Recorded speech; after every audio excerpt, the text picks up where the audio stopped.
Hello, good morning to all.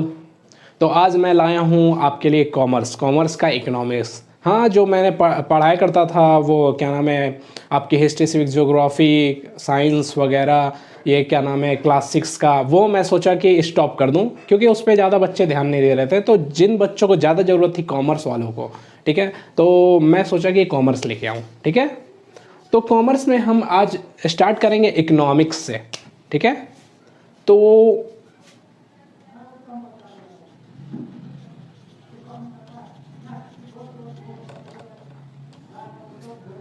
और ये रहा आपका NCERT wings. Please subscribe my channel the NCERT wings. Okay, अब आप लोग हमको कमेंट में बताइएगा जो बायो का क्लासेस चल रहा है, क्या नाम है, बायो हो गया, केमिस्ट्री हो गया, जो क्लासेस चल रही हैं, मतलब जो हम वीडियो अपलोड कर रहे हैं, ठीक है, वो अच्छा है कि नहीं। ठीक है, और आप लोग को जो भी चाहिए होगा, जो भी कंटेंट टॉपिक, जिस टॉपिक पे आप लोग को चाहिए होगा वो टॉपिक कमेंट करें, फिर हम लोग उस पर वीडियो बनाने की कोशिश करेंगे। ओके, चलिए आइए देखते हैं इकोनॉमिक्स। तो भाई इकोनॉमिक्स है क्या? सबसे पहले ये टर्म लाया किसने, इसके फादर कौन है? तो पता है फादर ऑफ इकोनॉमिक्स कौन है? Alfred Marshall. ठीक है, कौन है ये? Father of economics, father of economics.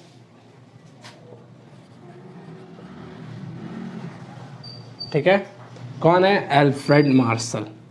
ठीक है, अब तो हम जान गए इसके फादर कौन है, कहाँ से इकोनॉमिक्स स्टार्ट हुआ। ठीक है, अब हम स्टार्ट करते हैं, मतलब जिसने टर्म किसने दिया, तो अल्फ्रेड मार्शल ने दिया।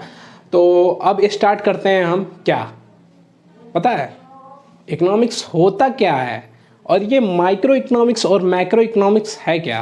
ठीक है, तो आज स्टार्ट करते हैं हम माइक्रो इकोनॉमिक्स। ओके,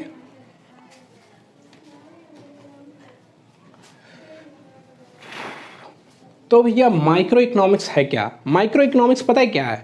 छोटे लेवल पे। सबसे पहले ये जान लीजिए इकोनॉमिक्स है क्या। ठीक है, तो लाइफ की सबसे कड़वी सच्चाई है इकोनॉमिक्स। ठीक है, इकोनॉमिक्स क्या है? लाइफ की सबसे कड़वी सच्चाई है। ठीक है, इसके दो बूटियां भी हैं, स्केर्सिटी हो गया, अल्टरनेटिव हो गया। ठीक है, तो स्केर्सिटी क्या है कि कोई भी चीज़ क्या है ना, इस दुनिया में अनलिमिटेड नहीं है मेरे दोस्त। कोई चीज़ अनलिमिटेड है? कोई भी चीज़ अनलिमिटेड नहीं है। ठीक है, हर चीज़ लिमिटेड है। ठीक, तो उसी को बोलते हैं स्केर्सिटी। कहीं ना कहीं वो स्केर्सिटी हुआ। अल्टरनेटिव क्या है? जैसे मान लीजिए एक चीज़ का हम लोग अलग अलग चीज़ों में उपयोग करना, जैसे दूध हमें पीना भी है, दूध का दही भी खाना है, दूध का चाय भी बनाना है, दूध का खीर भी बनाना है, मतलब सारी चीज़ों में। लकड़ी हो गया, लकड़ी फर्नीचर के लिए यूज़ करते हैं हम लोग, और लकड़ी बेड बनाने के लिए भी यूज़ करते हैं हम लोग, और लकड़ी का बोर्ड भी बनता है, और लकड़ी के बहुत सारे सामान बनते हैं, खिड़कियाँ, दरवाजे, ऑल टू ऑल।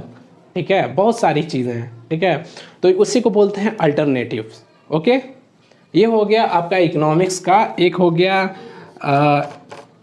स्केर्सिटी, और एक हो गया आपका अल्टरनेटिव। तो यहीं से क्या होती है, जन्म लेती है आपकी इकोनॉमिक्स। ठीक है, ये चीज़ें, रिसोर्सेज ख़त्म होती है, आप फिर से खरीदते हो, ठीक है, फिर उसको बेचते हो, यहीं से शुरू होती है इकोनॉमिक्स ऑल टू ऑल। ठीक है, तो बात करते हैं माइक्रो इकोनॉमिक्स की। ठीक है, बात करते हैं माइक्रो इकोनॉमिक्स की। ठीक है,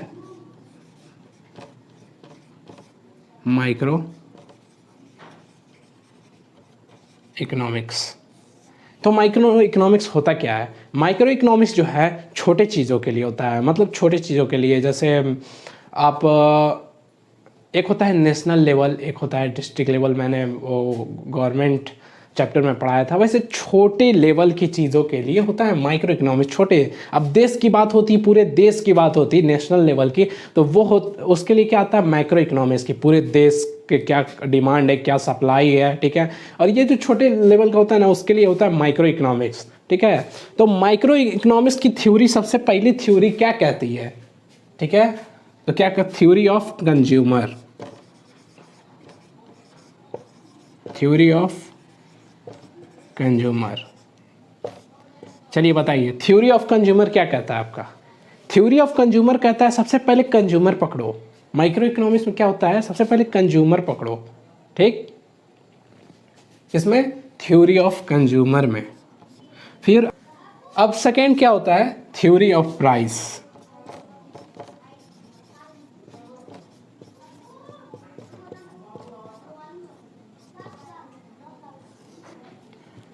अब थ्योरी ऑफ प्राइस क्या बताता है, थ्योरी ऑफ प्राइस आपका ये बताता है कि मार्केट में किसी चीज़ की प्राइस क्या होनी चाहिए। जैसे कोई भी चीज़ है उसकी मार्केट में प्राइस क्या होनी चाहिए, ठीक है, वो बताता है क्या, theory of price. Theory of consumer क्या बताता है, कंज्यूमर पकड़ो और उसकी डिमांड्स देखो कि उसकी डिमांड्स क्या है। थ्योरी ऑफ प्राइस क्या बताता है कि किसी भी चीज़ की मार्केट में प्राइस क्या होनी चाहिए। ओके, आगे बढ़ते हैं।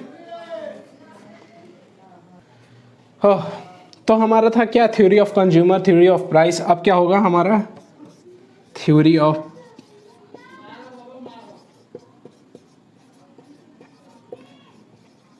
तो थ्योरी ऑफ प्रोड्यूसर। तीसरा क्या होगा, theory of producer. Theory of producer में प्रोड्यूसर जो है वो जब पैसा लगाता है तो वो प्रॉफिट भी जाहिर सी बात है चाहेगा, प्रॉफिट। तो कितना लगा रहा है, कितना उसको किस चीज़ पे लगा रहा है और कितना प्रॉफिट चाहिए, ये आपका होता है थ्योरी ऑफ प्रोड्यूसर। तो क्या है, थ्योरी ऑफ प्रोड्यूसर और थ्योरी ऑफ कंज्यूमर के बीच में हमारा क्या लटकता है, प्राइस, ठीक है। कंज्यूमर से और प्रोड्यूसर के बीच में जो लटकता है वो क्या है, प्राइस, ठीक है। ये क्या है कि सामान खरीदने जाएगा, ये क्या है, सामान बेचता है और उस चीज़ की कितनी कीमत होनी चाहिए, तो ये आ गया थ्योरी ऑफ प्राइस। तो ये माइक्रो इकोनॉमिक्स के 3 तत्व हैं, समझ लीजिए एक तरह से, ठीक है। या तो मैं बात करूं बड़े लेवल की तो उसकी बात होगी तो माइक्रो इकोनॉमिक्स की। तो चलिए आगे बढ़ते हैं, समझ में आ गया सबको माइक्रो इकोनॉमिक्स क्या चीज़। तो अब माइक्रो इकोनॉमिक्स की बात करते हैं, माइक्रो इकोनॉमिक्स। तो जब बड़े लेवल की बात करते हैं पूरे देश की, ठीक है, बड़े लेवल मतलब पूरे देश की बात करते हैं कि क्या डिमांड, क्या सप्लाई, क्या इक्विलिब्रियम चल रहा है और क्या डिसइक्विलिब्रियम चल रहा है और उसको कैसे सुधारें, तो वो क्या बताता है, मैक्रो इकोनॉमिक्स बताता है आपका क्या, कि जैसे इक्विलिब्रियम चल रहा है कि नहीं देश में, इसका डिमांड और सप्लाई इक्वल है कि नहीं, ठीक है। और अगर मान लीजिए इक्वल नहीं है तो डिसइक्विलिब्रियम चल रहा है तो उसको कैसे सही करना है, और उसके बाद से डिसइक्विलिब्रियम के बाद से इसको कैसे सुधारा जा सकता है, क्या चीज़ किया जा सकता है कि वो सुधरे, तो उसमें क्या आता है, माइक्रो इकोनॉमिक्स होता है। माइक्रो इकोनॉमिक्स तो बताया कि 3 चीज़ों पे, अब माइक्रो इकोनॉमिक्स की बात करते हैं। ओके, तो जब पूरे भारत में देखा जाता है कि क्या कितना सप्लाई होता है, क्या क्या नहीं, कितना ज़्यादा, तो वो उसको बोला जाता है एग्रीगेट, ठीक है। और जब आपका लमसम में होता है ना तो उसको बोला जाता है एग्रीगेट डिमांड, ठीक है। तो एग्रीगेट डिमांड और एग्रीगेट सप्लाई को पढ़ने के लिए ही क्या होता है, माइक्रो इकोनॉमिक्स। तो अब 2 चीज़ें हो सकती हैं, ठीक है, या तो एग्रीगेट जो डिमांड है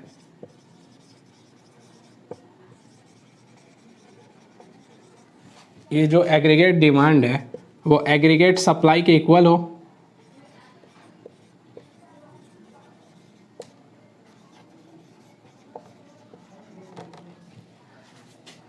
ठीक है। तो क्या होगा आपका, इक्विलिब्रियम होगा।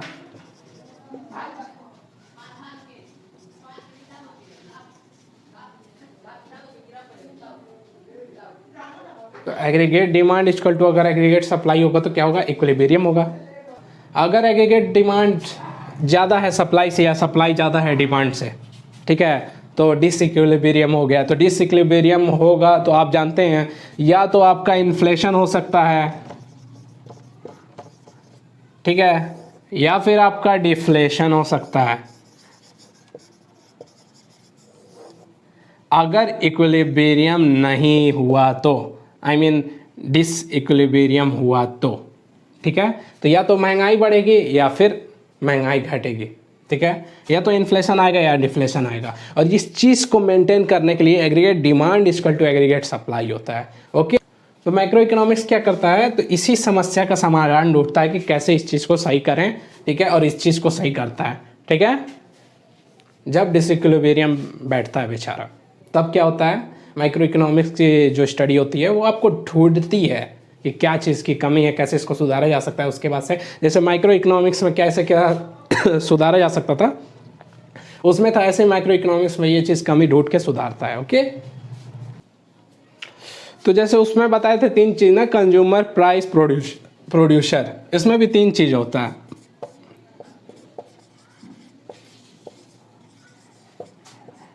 Theory of related to equilibrium,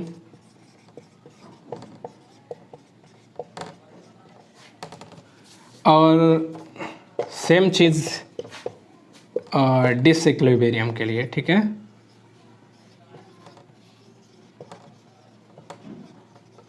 ठीक है, और तीसरा जो मैंने आपको बताया ढूंढ के सुधारता है, ठीक है,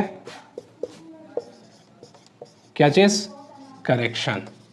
ओके, तो ये 3 चीज़ होती है क्या, मैक्रो इकोनॉमिक के 3 तत्व हैं, ठीक है। जैसे उसके बताए थे कंज्यूमर, प्राइस, प्रोड्यूसर, वैसे ही इसके 3 हैं, ठीक है। अब आगे बढ़े, तो हम लोग का टॉपिक है क्या, central problem of an economy, ठीक है।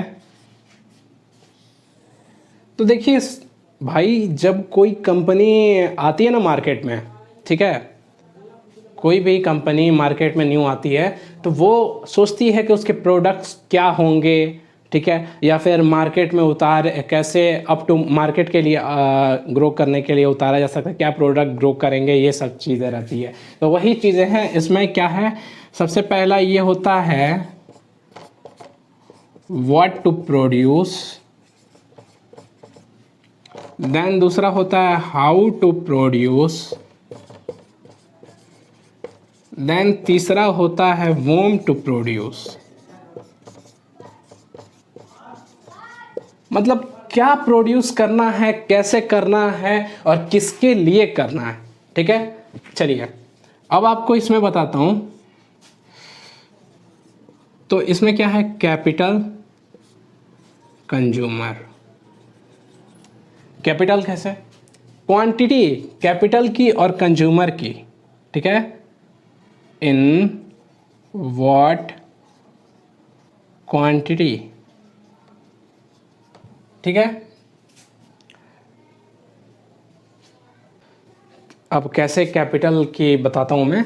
कैपिटल आपकी क्वांटिटी क्या होती है और कंज्यूमर की क्वांटिटी, मतलब आप एक रोज़मर्रा की चीज़ें देख सकते हैं, जैसे ब्रेड वगैरह रोज़मर्रा की चीज़ें वो प्रोड्यूस करता है, या फिर कभी कभी वाली चीज़ें जो कंज्यूमर यूज़ करे वो प्रोड्यूस करता है। वो इस पे क्या होता है, व्हाट टू प्रोड्यूस पे होता है क्या, कैपिटल और कंज्यूमर। हाउ टू प्रोड्यूस पे क्या होता है, इस पे भी 2 होता है, जैसे फर्स्ट, इसका था सेकेंड, इसका भी है फर्स्ट, कैपिटल इंटेंसिव,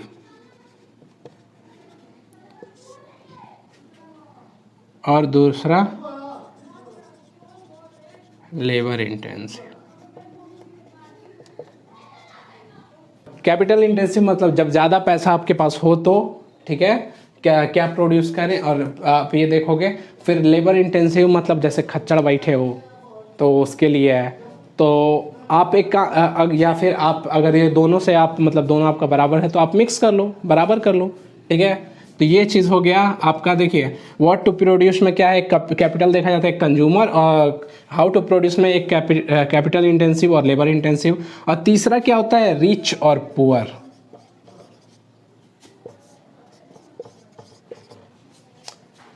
किसके लिए आप प्रोड्यूस करते हो ये मैटर करता है, रिच के लिए या पुअर के लिए। पुअर के लिए जैसे आप रिच के लिए कोई चीज़ में आप बनाते हो, ठीक है, प्रोड्यूस करते हो, या फिर पुअर के लिए में क्या हो जाएगा, जो कम सस्ते में चीज़ें आ जाएगी सबके लिए हो जाएंगी, वो हो जाएगी पुअर। और रिच के लिए जैसे कॉस्टली, जैसे कोई एक ब्रांड हो गया, बढ़िया ब्रांड जो सिर्फ रिच खरीद सकते हैं, उसके लिए, कि रिच के लिए आप प्रोडक्ट बना रहे हो या फिर पुअर के लिए। ओके, तो व्हाट टू प्रोड्यूस, क्या प्रोड्यूस कर रहे हो, हाउ टू प्रोड्यूस, कैसे प्रोड्यूस कर रहे हो, कैपिटल इंटेंसिव, लेबर इंटेंसिव, और होम टू प्रोड्यूस, तो रिच के लिए बेचोगे या तो पुअर के लिए बेचोगे, या फिर मेंटेन करके दोनों को मेंटेन करोगे बिटवीन बोथ, ठीक है, दोनों के बीच में मेंटेन करके ऐसी नॉर्मल की चीज़ें बनाओगे जो दोनों खरीद सके। ओके। तो सबसे पहले क्या सोचती है कंपनी कि क्या बेचेंगे मार्केट में, क्या था, रिवीजन करते हैं फिर से। तो सबसे पहले क्या सोचती है कंपनी कि क्या क्या चीज़ बेचेंगे मार्केट में जो कभी ना बेचा गया हो, और उसकी क्वांटिटी देखती है, कैपिटल देखती है, फिर कैपिटल इंटेंसिव, फिर लेबर इंटेंसिव, फिर रिच के लिए या फिर पुअर के लिए, ये देखती है। ठीक है, क्या फर्म इंडिविजुअल लेवल के लिए बता रहा हूँ। ठीक है, ओके। तो ये हमारा आज 3 टॉपिक था। क्या क्या? Macro economics, micro economics, central problem of an economy. ठीक है, तो अभी आप इसको नोट करो। ठीक है, और हमारे वीडियो को आप ज़्यादा से ज़्यादा सब्सक्राइब करो और शेयर करो। ठीक है, उन लोगों तक पहुंचाओ जिनको इसकी ज़रूरत है। ठीक है, थैंक यू।